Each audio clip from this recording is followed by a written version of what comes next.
Here's a question that should bother you more than it probably does. When America wants to punish a country, it cuts them off. When China wants to win a country over, it writes them a check. Both are called geopolitical strategy, but only one of them is actually working. I've spent the last several months mapping what I call the acquisition versus exclusion divide, the core difference between how Washington and Beijing exercise global power in the 21st century. And what I found should fundamentally change how you think about who's actually winning this competition. Most people look at US sanctions and see strength. A superpower wielding its financial system like a weapon, forcing rogue states into submission. That's the story. Here's what the story leaves out. Since 2010, the number of countries under active US sanctions has grown from 23 to over 40. And in that same period, China's trade relationships with those exact same countries have expanded by an average of 340%. Let that sit for a second.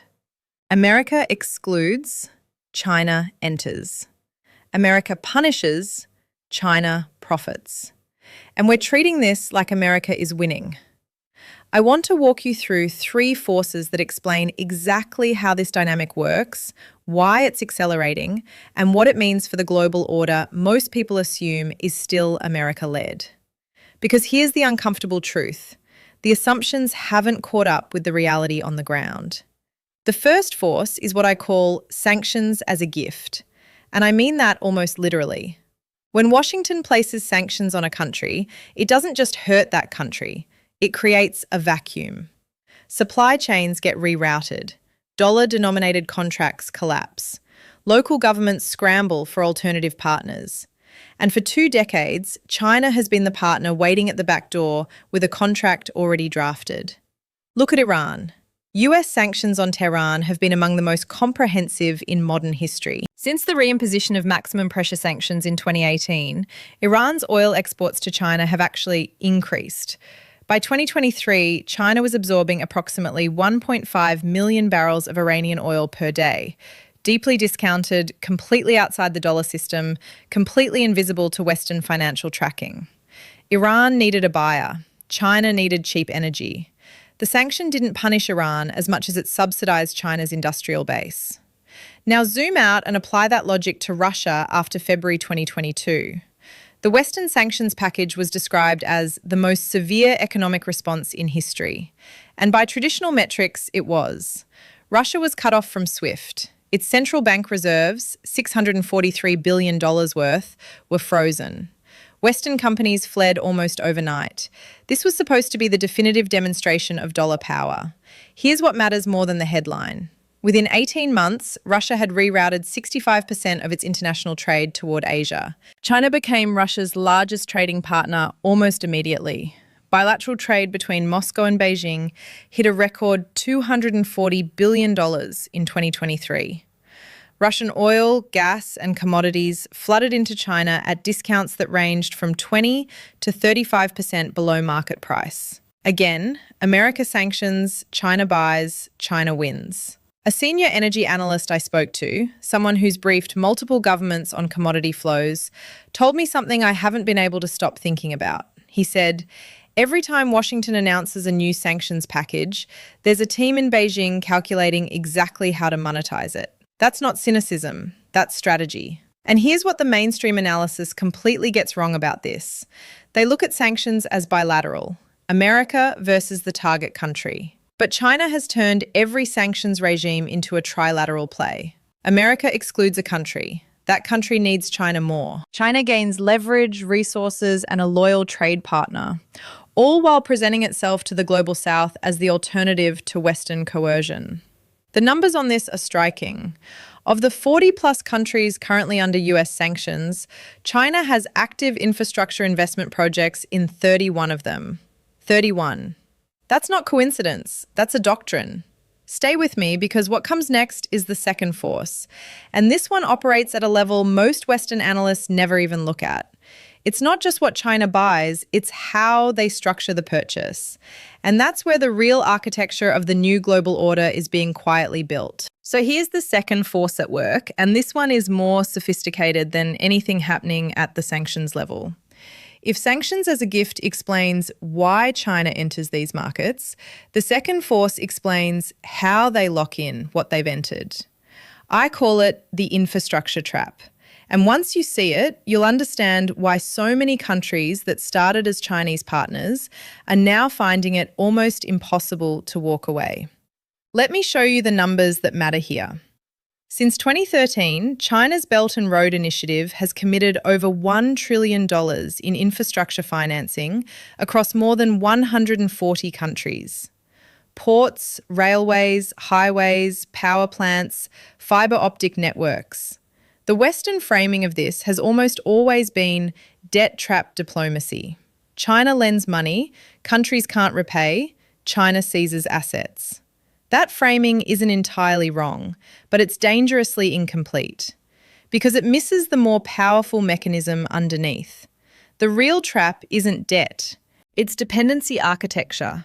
When China builds a port in a country, they don't just build the port, they staff it with Chinese engineers who train local workers on Chinese systems. They wire it with Huawei telecommunications infrastructure.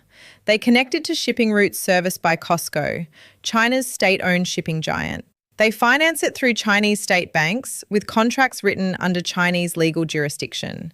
By the time the ribbon is cut, that port isn't just infrastructure. It's a node in a Chinese-controlled network. And once you're a node, leaving the network costs more than staying in it. Look at what happened in Pakistan. The China-Pakistan Economic Corridor, CPEC, was announced as a $46 billion development package. Today, that figure has grown to over $62 billion. Pakistan got roads, energy plants, and the Gwadar port, a deep water facility on the Arabian Sea that gives China its first real foothold on the Indian Ocean. But here's what Pakistan also got: an energy sector where Chinese companies control power purchase agreements at rates that have contributed directly to Pakistan's recurring fiscal crises.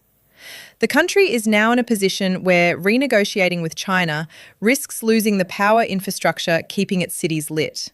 That's not a debt trap. That's something more permanent. I talked to a Pakistani economist in Islamabad, someone who had direct involvement in early CPEC negotiations, who said something that stuck with me. He said, "We thought we were getting infrastructure. We got infrastructure plus a landlord." This is the part that should really make you think, because America's response to Belt and Road has been comparatively anemic. The US launched the Build Back Better World initiative in 2021, rebranded as the Partnership for Global Infrastructure and Investment, committing $600 billion over 5 years. The commitment sounds large. The reality is smaller. Most of that $600 billion is meant to come from private sector mobilization, meaning it depends on deals being profitable enough to attract Wall Street. China's model doesn't require profitability. It requires strategic positioning. Here's what nobody tells you about that distinction. It means China can build in places America fundamentally cannot. A US-backed infrastructure deal in a sanctions-hit, politically unstable, low-income country has almost no path to private sector funding. A Chinese state bank can approve that same deal in weeks because the calculus isn't return on investment, it's return on influence. If you're finding this valuable, take a second and hit that like button. This kind of analysis takes serious time to put together, and it genuinely helps more people find it. Now, the countries that have figured this out, that have started pushing back against Chinese infrastructure terms, are discovering something uncomfortable. Renegotiation is possible, but it comes with costs. Malaysia renegotiated Belt and Road rail deals under Mahathir Mohamad in 2018, eventually reducing the price from $16 billion to $11 billion, a win on paper. But the delays, the political fallout, and the cooling of Chinese investment that followed cost Malaysia in ways that don't show up in that headline number. There's a pattern here worth naming. The infrastructure trap works not because countries are foolish, but because the alternative, building everything yourself with money you don't have, is worse. China has understood something fundamental about how power actually works in the developing world. The country that builds your roads owns your decisions. And the written breakdown of every project I just mentioned, the actual contract structures, the financing terms, the legal jurisdiction clauses that most journalists never read, that goes into my weekly analysis. The link is in the description if you want the layer underneath this layer. This connects to something even bigger, and I'll show you in a minute, because the third force is where this entire strategy reaches its most dangerous and most brilliant expression. It's not sanctions, it's not infrastructure, it's something quieter, and it's been operating for 15 years almost completely unnoticed. The third force doesn't make headlines. It doesn't get announced at press conferences. There are no ribbon-cutting ceremonies, no satellite images, no dramatic diplomatic confrontations. And that's precisely why it's the most powerful of the three. I call it the currency quiet war. And if the first two forces are how China enters countries and locks them in, this third force is how China is systematically dismantling the foundation that makes American power possible in the first place. Let me be direct about what that foundation is. The United States doesn't just lead the world through military strength or diplomatic relationships. It leads through the dollar. When global trade is denominated in dollars, every country on earth needs dollars. When they need dollars, they need access to the US financial system. When they need access to the US financial system, Washington has leverage. That leverage is what makes sanctions work, what makes threats credible, and what makes American foreign policy function at a scale no other country can match. The dollar isn't just currency, it's the operating system of American power. Here's what makes people genuinely uncomfortable when they sit with this. China has spent 15 years building an alternative operating system, quietly, methodically, without triggering the alarms that a military build-up would. Let me show you the numbers that actually matter here. In 2010, the Chinese yuan accounted for less than 1% of global trade finance. By 2023, that figure had risen to 6.9%. Making the yuan the fourth most used currency in global trade finance, ahead of the Japanese yen. That sounds modest until you map where the growth is happening. It's not in Europe.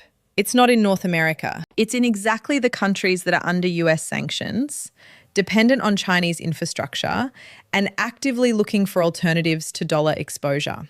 In March 2023, Saudi Arabia, America's most important Gulf partner for 5 decades, publicly confirmed it was open to settling oil trades in currencies other than the dollar. This was not a small moment. The entire petrodollar system, constructed by Henry Kissinger in 1974, rests on the premise that oil is priced and sold in dollars. Saudi Arabia, signalling flexibility on that premise, sent a message that most Western media fundamentally underreported. Here's what nobody tells you about that moment. It didn't happen in a vacuum. It came after Xi Jinping's December 2022 visit to Riyadh, the most high-profile Chinese state visit to Saudi Arabia in history, where the two countries signed 34 investment agreements worth approximately $50 billion. China didn't ask Saudi Arabia to abandon the dollar. It made abandoning the dollar feel less risky than it had ever felt before. That's the architecture of the currency quiet war. China isn't demanding countries drop the dollar. It's making the dollar optional. And optional is the beginning of irrelevant. The mechanism doing most of this work is the Cross-Border Interbank Payment System, CIPS. It's China's alternative to SWIFT, the Belgium-based messaging network that underpins most international dollar transfers. When Russia was cut off from SWIFT in 2022, it was devastating in the short term. But it was also the single greatest advertisement CIPS has ever received. Every finance minister in the Global South watched what happened and quietly asked the same question. Could this happen to us? I was in conversation with a former central bank official from a Southeast Asian nation. I won't name the country because he was speaking candidly, and he told me something I think about constantly. He said, after Russia, every central bank that isn't NATO started studying CIPS seriously. Not because we want to use it, because we need to know we could use it. That sentence right there is the uncomfortable truth of this entire story. The goal of the currency quiet war isn't to make every country use the yuan. The goal is to make every country feel they have a choice. Because the moment the dollar becomes one option among several, rather than the only serious option, the leverage it provides Washington shrinks. Not to zero, but enough to matter. Enough to change the calculation on sanctions. Enough to blunt the weapon. Here's the specific number that should reframe everything. In 2023, 29.7% of Russia's international trade was settled in yuan. Not dollars, not euros, yuan. 2 years earlier, that figure was in the low single digits. The speed of that shift is without modern precedent. And here's my honest opinion on this. The part most analysts won't say directly. The United States is not losing this competition because it lacks power. It's losing ground because it keeps using power in ways that tell the rest of the world exactly what they risk by staying inside the dollar system. Every sanction is a reminder. Every asset freeze is a warning. And China, without firing a single shot, without imposing a single sanction, is simply standing at the exit door and saying, there's another way. The people who want the full picture on yuan internationalization, the specific bilateral agreements, the central bank swap lines, the digital yuan pilots running in 26 countries right now, that's the conversation happening in this week's written breakdown. Readers already have it. The link to join them is in the description, free. Stay with me, because in the final part, I'm pulling all three of these forces together into a framework that gives you a way to actually track this shift in real time. And I'll give you 3 scenarios for how this ends. One of them is genuinely hopeful for American power. One is a slow decline. And one is something most people haven't considered at all. Let me pull this together, because individually, each of these forces is significant. But when you see them operating simultaneously, as a coordinated, interlocking system, the picture that emerges is something most mainstream geopolitical commentary is simply not equipped to describe. Here's the framework I want you to take away from this video. I call it the AIA doctrine: acquisition, infrastructure, alternatives. That's China's actual grand strategy, stripped of diplomatic language and presented in its operational logic. America excludes, China acquires the relationship. America builds nothing, China builds the infrastructure. America weaponizes the dollar, China makes the dollar optional. Every move in the AIA doctrine is a direct counter to a specific American power tool. And the sophistication of that mirroring is not accidental. This has been deliberate, patient, and extraordinarily well executed. Now, here's what gets missed entirely in most Western analysis. The AIA doctrine doesn't require China to be stronger than America in every dimension. It only requires China to be the better option for enough countries in enough situations. That's a fundamentally different and frankly lower bar to clear. America has to be trusted globally. China only has to be preferred locally, in specific deals, in specific sectors, by specific governments who are already frustrated with Washington. And there are a lot of those governments right now. Let me show you what this actually means in practice. The G20 today is not the G20 of 2008. In 2008, the Western Bloc, US, EU, UK, Canada, Australia, Japan, represented roughly 60% of G20 GDP. Today, that figure is closer to 47% and falling. The BRICS bloc, Brazil, Russia, India, China, South Africa, plus the new additions of Saudi Arabia, UAE, Iran, Ethiopia, and Egypt, now represents an economic coalition that rivals the G7 in purchasing power parity terms. This is 3.6 billion people increasingly operating in a framework where American financial infrastructure is one choice, not the only choice. Here's what the mainstream gets wrong about BRICS specifically. They look at the internal tensions, India versus China border disputes, Brazil's political oscillations, the Gulf states' continued security dependence on Washington, and conclude BRICS is too fractured to matter. That analysis is correct about the tensions and completely wrong about the conclusion.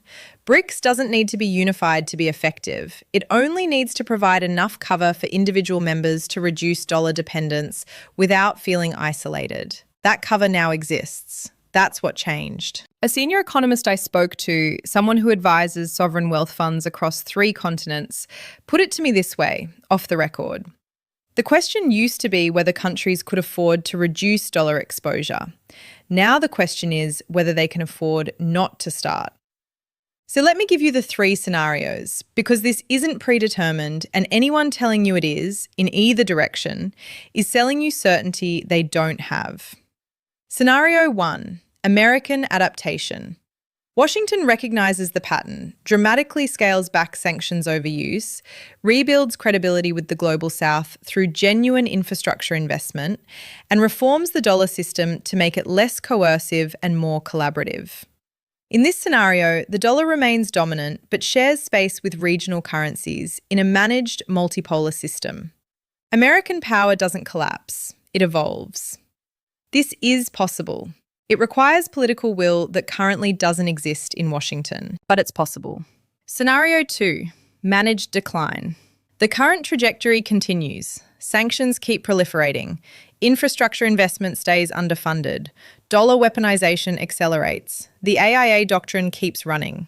In this scenario, by 2035, the dollar's share of global reserves, currently at 58.4%, down from 71% in 2001, falls below 50% for the first time in the post-war era. American power doesn't disappear, but it becomes regional rather than global. This is, in my honest assessment, the most probable scenario if nothing structurally changes in Washington's approach. Scenario 3, the unexpected fracture. This is the one nobody wants to talk about. China's own internal contradictions. A property sector carrying an estimated $340 billion in distressed debt. Youth unemployment that hit 21.3% before Beijing stopped publishing the data. And a demographic collapse that will shrink its working age population by 200 million by 2050. Create a crisis that disrupts the AIA doctrine from within. In this scenario, the Global South loses its alternative before the alternative was ever fully built. The result is an American victory. It's a genuine power vacuum. And power vacuums, historically, are the most dangerous geopolitical condition that exists. My opinion, the honest one, I think we're living through the early stages of Scenario 2, with the genuine possibility of elements of Scenario 3 emerging in the 2030s. What I don't see evidence for, and I want to be precise about this, is a clean Chinese victory. The AIA doctrine is brilliant. It is also being executed by a system with deep structural vulnerabilities that Beijing is working hard to conceal. The race isn't between American strength and Chinese strength. It's between American adaptation and Chinese internal stability. Whoever solves their own problems faster wins. Here's what I want you to do right now. If this video shifted how you think about sanctions, about infrastructure, about the dollar, that reaction you're having, that's the beginning of actually understanding geopolitics rather than consuming it. Subscribe if you haven't, because every week we go deeper into exactly this kind of analysis. And I don't repeat myself. Each video builds on the last. And leave me a comment with this. Do you think America can adapt fast enough, or has the window already closed? I read every single comment in the first hour, and that question genuinely has no consensus answer right now, even among people who study this for a living. The AIA doctrine is running. The only question left is whether anyone in Washington is paying attention.